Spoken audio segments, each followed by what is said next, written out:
yang mungkin tahu teknologinya tapi tidak tahu orangnya. Beliau adalah pelopor dari internet sebenarnya, dan kita akan kulik lebih lanjut. Beliau saat ini menjabat sebagai rektor di Institut Teknologi Tangerang Selatan.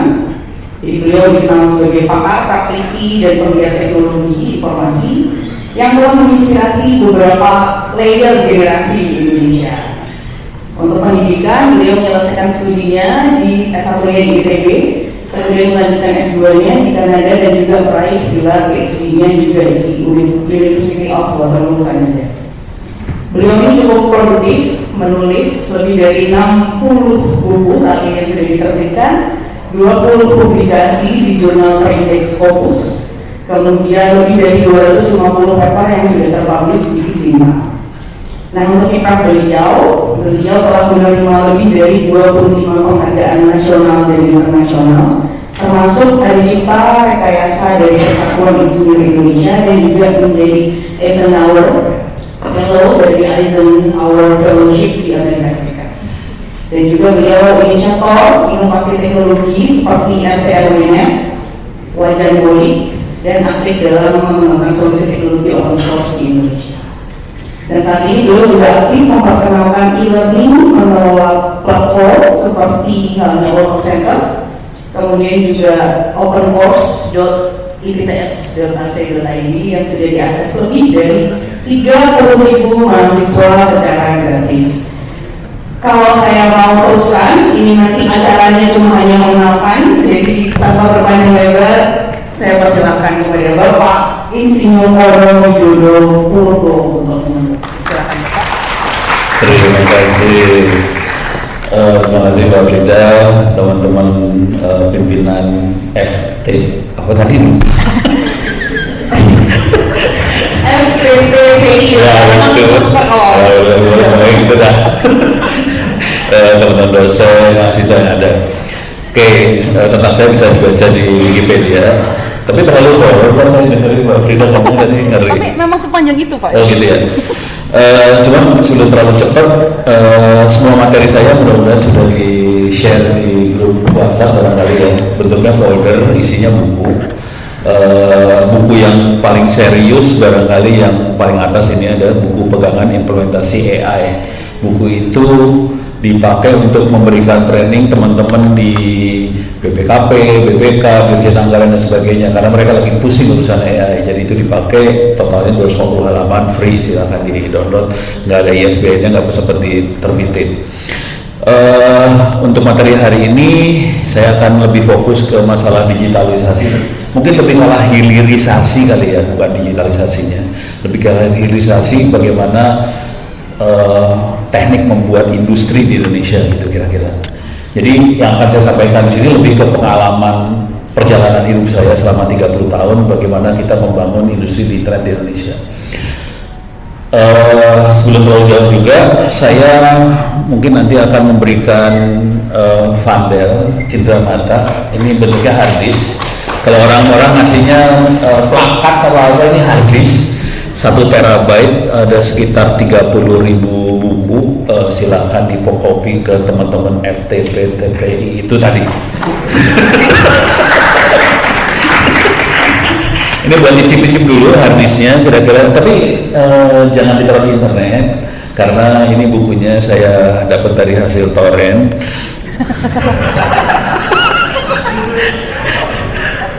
Ini icip-icip aja bukunya kira-kira gini.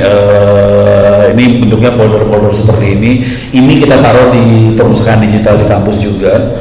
Jadi mahasiswa memang bisa download macam-macam. Tapi minta maaf, ini bukunya kebanyakan yang saya kasih di sini buku IT ya. Tapi kalau tadi dengar ternyata ada dari biomedical, dari apa segala macam, silahkan kirim harddisk ke saya. Di rumah saya ada sekitar 12 tera harddisk.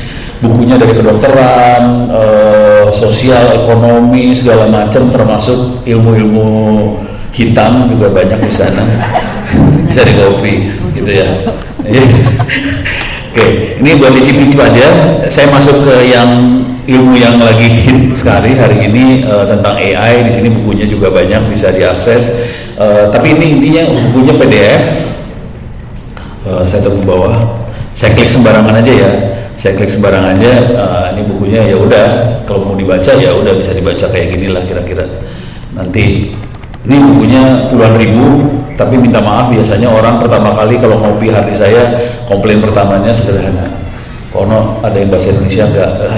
Ya, pusing saya bagian itu. Oke, beres ya. Jadi ini akan saya kasihkan karena waktunya sempit, saya akan cepat aja di sini. Materi ini bisa mudah-mudahan udah dapat semua URL-nya, bisa di-download ini buku-bukunya. Jadi materi saya bentuknya bukan PowerPoint, materi saya bentuknya buku. Ini sekitar 50-an halaman. Saya akan ngasih lihat ke daftar isinya aja, saya akan main dari daftar isi aja. Oke. Semua mulai berawalnya dari pengalaman saya pribadi berusaha menarik pabrik ke Indonesia. Waktu itu saya umurnya dosen muda baru pulang dari Kanada, umurnya sekitar belum sampai 30. Terus saya diminta jadi pendamping kehutanan, Kementerian Kehutanan. Mereka sedang pengadaan walkie-talkie untuk penjaga hutan. Ada 2 perusahaan yang berkompetisi, ada Motorola sama Philips untuk pengadaan walkie-talkie tadi. Nah, saya pendamping, ya udah pasti Motorola menang lah, di Amerika dan bagus.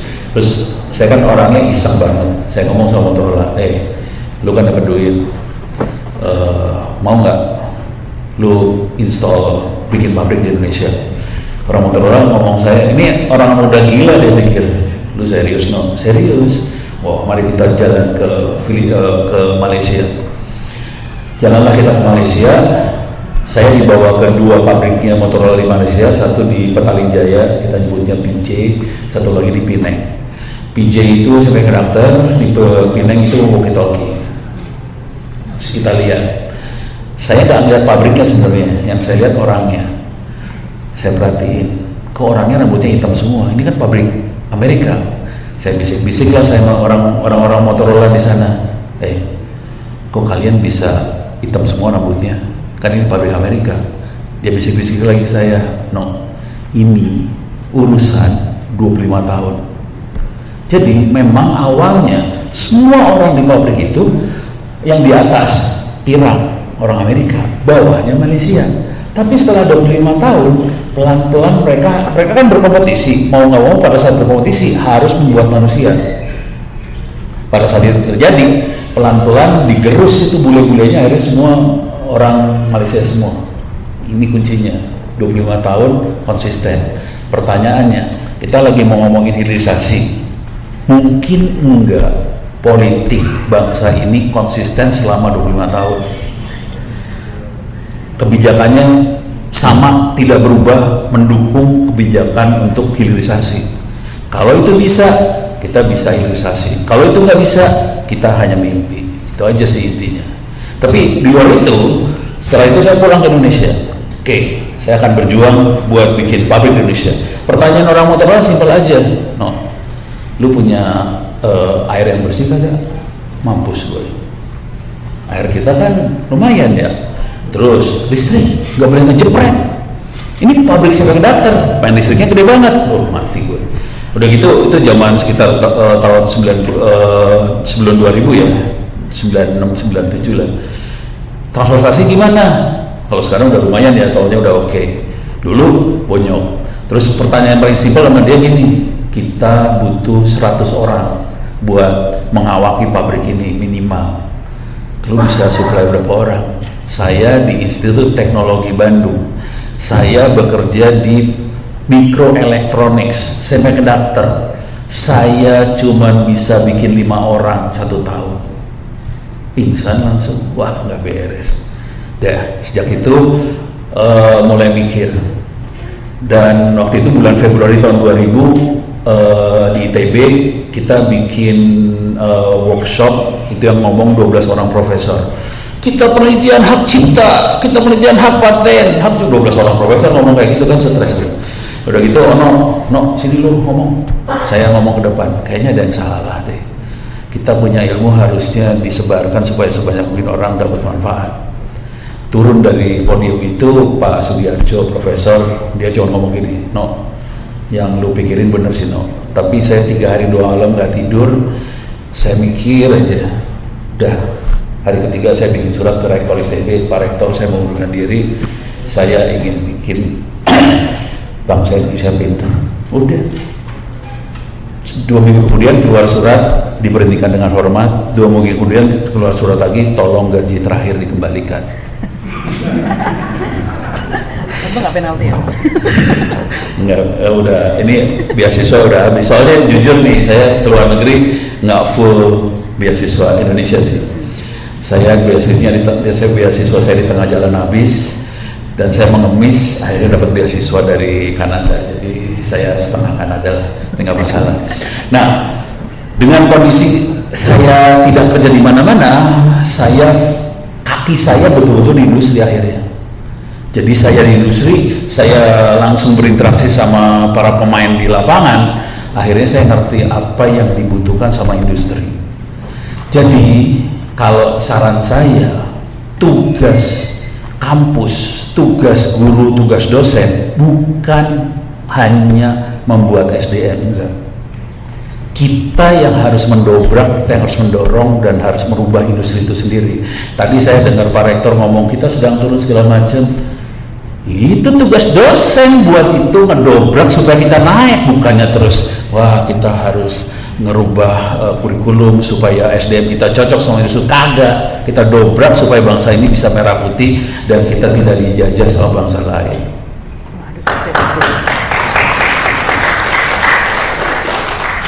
Kalau teman-teman ada di industri telekomunikasi sama internet, sedih. Kita dijajah Huawei, kita dijajah Cina, dan perjuangan itu sedang kita lakukan sih sebenarnya. Serem. Oke, beres ya, mulai kebayang ya. Nah, setelah dari situ kita masuk ke bab selanjutnya, masalah kehilirisasinya langsung. Saya berjuang untuk membuat teknologi internet. Mungkin yang paling gampang terasa adalah yang ini ya, antena wajan, penggorengan jadi antena. Kayaknya lucu banget. Kalau mau jujur, ilmu ini kemudian menjadi RT RW net, dan ini asal muasalnya adalah mahasiswa Universitas Muhammadiyah Malang. Kota ini awalnya bukan ono. Mereka jadi gini, jadi kalau cerita panjangnya lah, akhirnya ITB punya sambungan ke internet 2 Mbps, cuman ya sebenarnya perang di dalam sih. Kita pakai peralatannya barang bekas semua. Waktu itu Pak Wiranto, rektor, ngomongnya gini ke saya, no, ITB nggak butuh internet. Bayangkan pimpinan saya ngomong kita nggak butuh internet. Keren kan? Asik kalau kayak gitu. Wah, menantang, challenging. Saya ngomong gini ke Pak Rektor, Pak Rektor, ini semua peralatan pakai barang bekas. Kita bikin barang bekas, kita tidak membebani anggaran kampus. Ya udah, jujur, pada saat kita lepas dari anggaran, kita merdeka. Kita bisa bergerak aja suka-suka gue. Ini barang-barang bekas, udah hajar deh. Terus kita sambungin semuanya.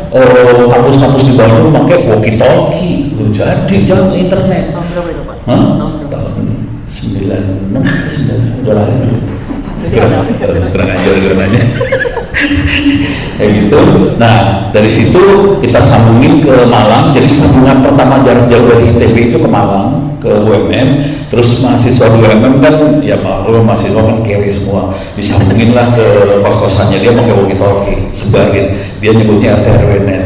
Dan ini akhirnya kita mulai kembangin pakai wajan dan sebagainya. Ini kalau kita kata kuncinya wajan boleh ya sama RT RW net. Coba kita lihat ke bawah, berhalaman-halaman, semuanya adalah halaman Indonesia, semua berbahasa Indonesia. Belum pernah ada satu teknologi yang bisa kayak gini. Cari deh, taruhan. Ini satu teknologi karya bangsa Indonesia yang bisa benar-benar merakyat. Itu tugas kampus untuk membuat teknologi yang merakyat. Ini hanya bisa terjadi kalau kita semua memang dekat dengan rakyat, jadi bagian dari rakyat, merakyat dia langsung. Dan ini melakukan perubahan dahsyat banget. Sekedar informasi aja, hari ini di Republik ini ada 60.000 RT RW net, kalau tahu. dan itu semua melanggar hukum. Dan kita, bangsa Indonesia adalah contoh. Jadi kalau kita lagi ada di internasional, mereka kan di internasional ada Internet Engineering Task Force, Satgas untuk perencanaan internet. Di dalam Satgas itu ada Global Access Internet for All. Oke, bisa dilihat di internet ada itu. Pimpinannya ada 2 orang, satu Jane Coffin, satu Curtis Hambler. Dua-duanya kalau nyari contoh, bukan dua-duanya, itu satu gerombolan itu kalau nyari contoh pasti referensinya Indonesia, karena Indonesia adalah bangsa yang punya RT RW paling besar di dunia. Dan saya beberapa kali akhirnya memberikan keynote speech di dunia urusan RT RW. Ini besok bulan Maret ini akan ada IETF lagi, saya coba kasih lihat aja biar IETF di Bangkok. Oke. Ini ada ITF meeting di Bangkok bulan 15, tanggal 15 sama 21 Maret tentang salah satunya Internet for All ini, Ethernet. Mereka udah ngomong eksplisit, no, bisa enggak menterinya kasih keynote di sini? Indonesia nggak bisa, karena yang kita lakukan adalah melanggar hukum, ilegal. Seru ya, asik itu baru. Indonesia jadi contoh, tapi kita melanggar hukum. Yang salah siapa? Yang salah menterinya, bukan salah orang. Ya gitu kira-kira. Beres ya, kebayang kan? Seru kan dunianya? Karena kita melakukan perubahan di situ.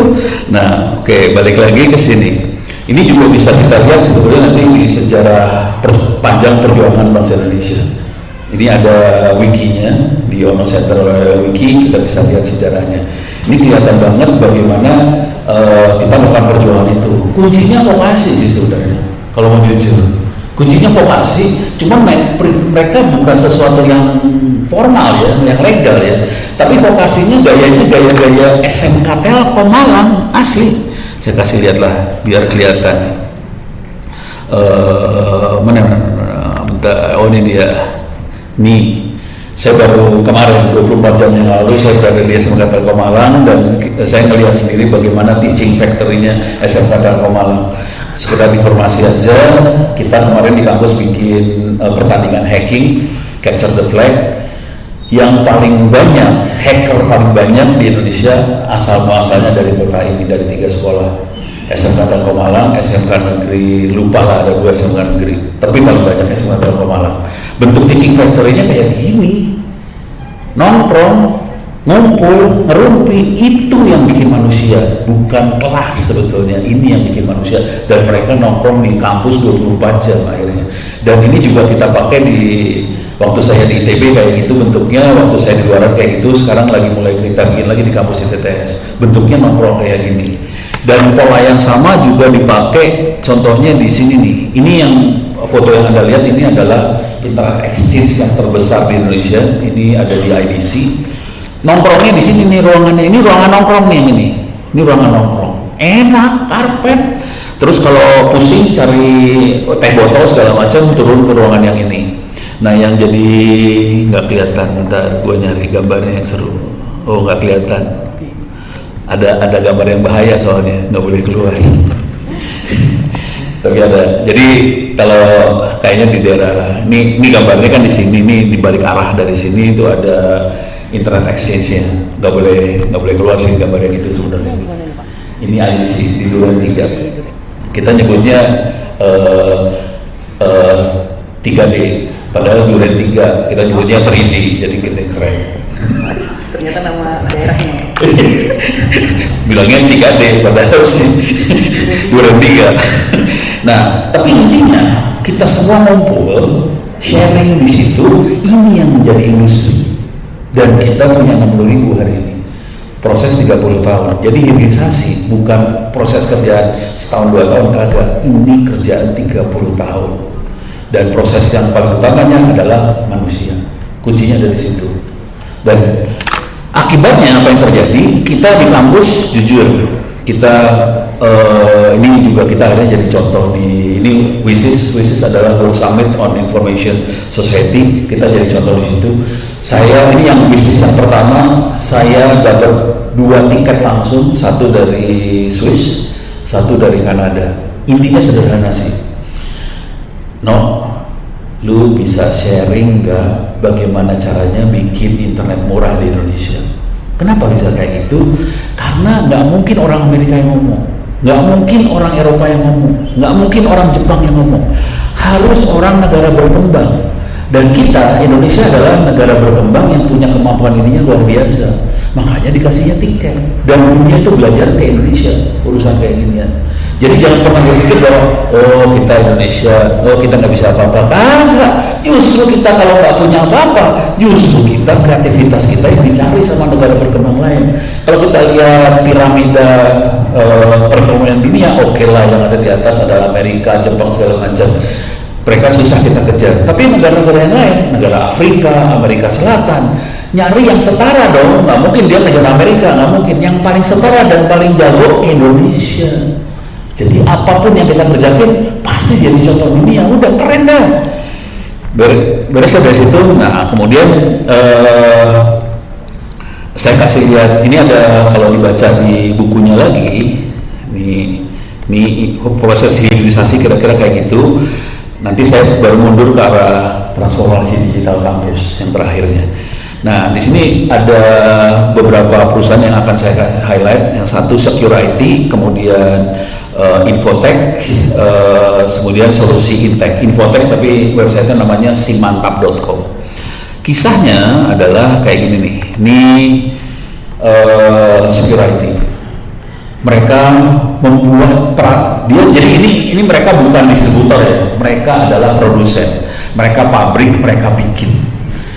Kalau yang security dia supply peralatan buat cyber security di Kemhan, di Mabes Cilangkap segala macam, proyeknya sekitar 100 miliar per tahun, kira-kira kayak gitu. Kuncinya lagi-lagi orang. Dan jujur, cara dia cari orang kurang ajar sih. Jadi anak-anak SMK ditarik magang di security, yang bagus ditarik jadi karyawan. Udah gitu ono nego dulu sama security, tuh anak-anak lu kasih beasiswa dong buat sekolah di tempat saya gitu kan. Ono kan gitu ya. Sekolahlah mereka cari S1-nya di tempatnya saya. Jadi mereka itu rata-rata karyawan kita, mahasiswa kita adalah karyawan dan orang bagus-bagus dikasih duit. Jadi bukan mahasiswa beasiswa yang normal, ada. Kita emang karyawan, mereka emang butuh S1. Ini security 100 juta, kira-kira kayak gitu. Terus yang ini adalah yang simantap.com, dia itu mainannya VoIP, ordernya puluhan juta sih, puluhan juta. Tadinya dia main di plat merah juga, cuman dia frustasi. Dia bikin sentral telepon juga, oke. Nah, kemudian yang ini yang paling keren ini. Ini kalau dilihat ke bawah nggak gitu kelihatan sih, nggak kelihatan dia itu apa, nggak gitu kelihatan. Dibuka nggak ya? Atau bisa? Nggak boleh Pak. Nggak boleh. Ya udah, keyword doang ya. Dia main di industri buat deterjen. Cuman ini ngomong jujur dulu. Kalau barang dia dijual langsung di Indonesia, dihargai murah sama Republik Indonesia. Jadi dia kirim ke Inggris, dikasih label made in UK, balik ke Indonesia langsung ratusan miliar. Jadi duitnya kenceng. Ini duitnya kenceng banget di atasnya yang security. Oke. Dan ada 30-an orang mahasiswa dari dia yang kuliah di tempat saya juga. Jadi mahasiswa kita rata-rata orang-orang karyawan yang memang vocational sih. Mereka di industri, di pabrik, dan mereka butuh S1, mereka kuliah di tempat saya. Akibatnya apa yang terjadi? Karena kampus kita memang bikin manusia yang bikin pabrik, hilirisasi banget. Pabrik-pabrik itu nyumbang ke kita. Jadi masalah sarana prasarana, gue gak perlu minta-minta ke dinas, gak perlu. Mereka dengan sadar senang hati nyumbang. Nih saya kasih lihat aja hasil sumbangannya. Bentar, gue kasih lihat sini dah. Ini sumbangannya. Datangnya ini mobil box, ini server. Nggak tahu ada berapa, mendekati 100-an server dikasih. No, silahkan dipakai buat ngoprek anak-anak. Ini server begini. Ini kejadiannya gini. IDC Duren 3 tadi mereka bongkar karena udah 10 tahun lebih banyak komputer server yang udah kadaluarsa, buat dia udah tidak ekonomis, mau dibuang. Saya nego dong sama Johar sama Ai pemiliknya, lu daripada lu buang kasih gua aja deh, gua butuh nih di kampus. Itu dengan senang hati, lu butuh, ini ada satu ruangan di tempat gue, gua kirim semuanya ya. Ya udah dikirim satu mobil box, no nggak keluarin duit seset pun, kirim.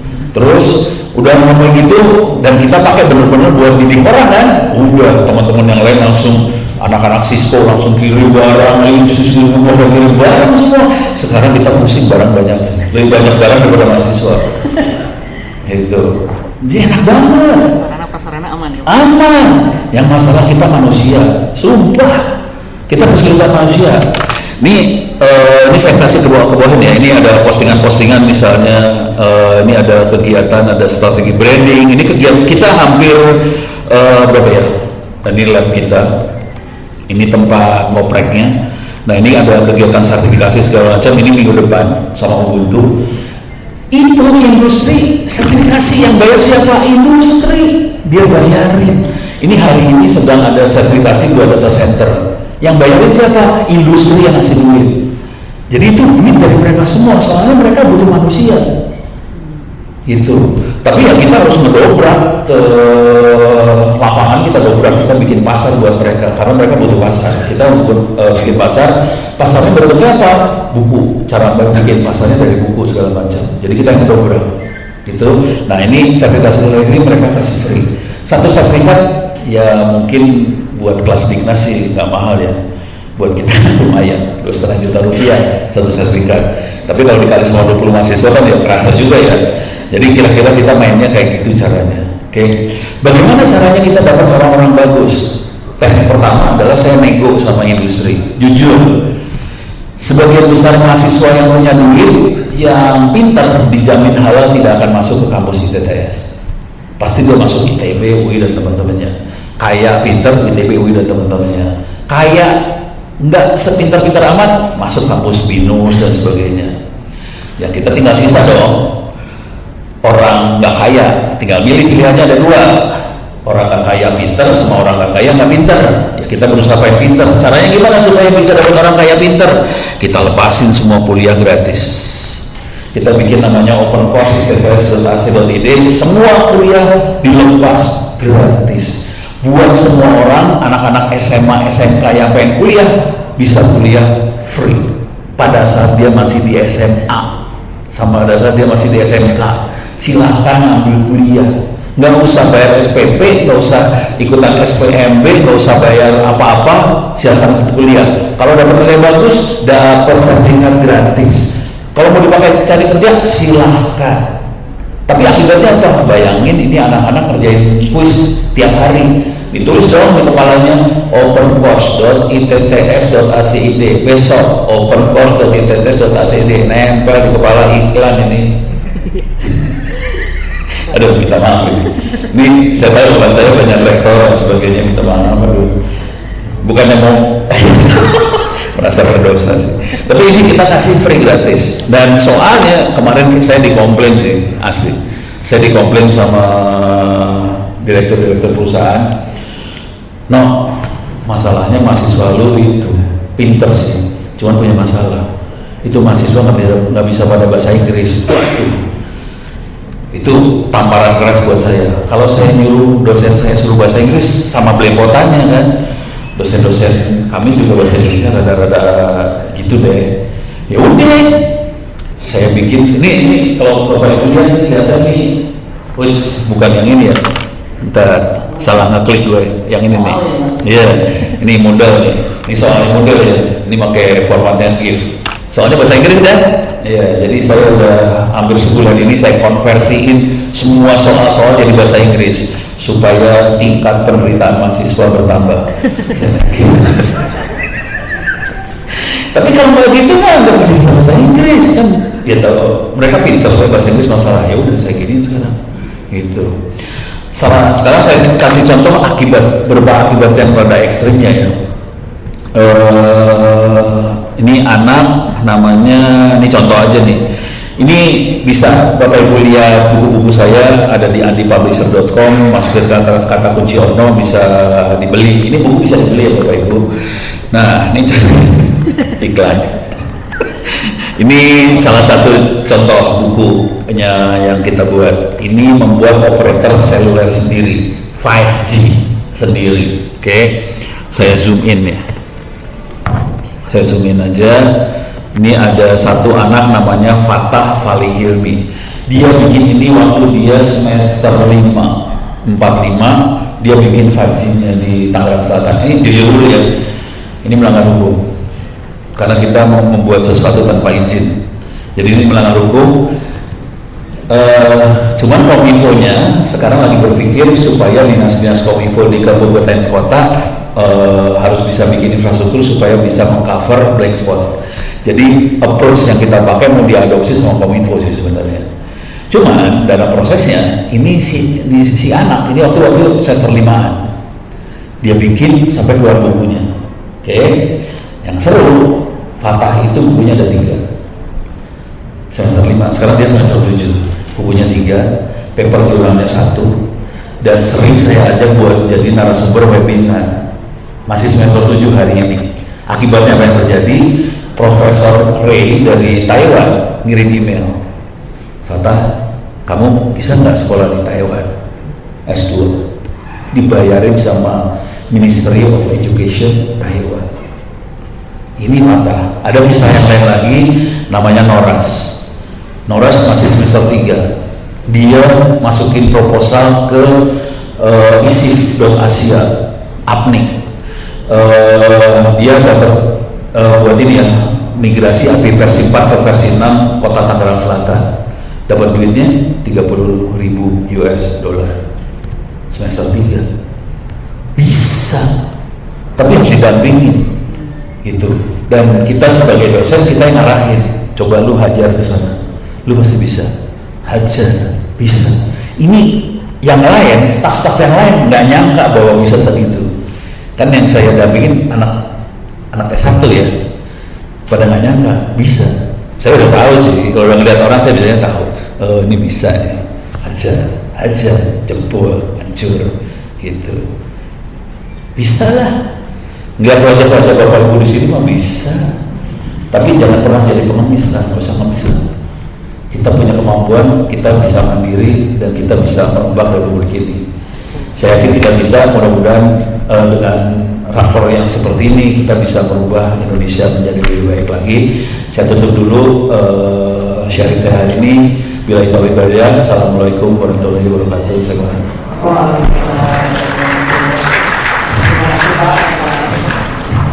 Sharing nggak terlalu singkat tapi cukup rendang sih, isinya kompleks kan. Dan Pak Nurdin udah mulai dari awal tadi sampai terakhir sini. Ya mungkin Bapak Ibu ada yang mau bertanya. Nah itu Pak, itu tadi skill ke saya kalau penggemarnya Bapak katanya. Ini namanya Pak Moko.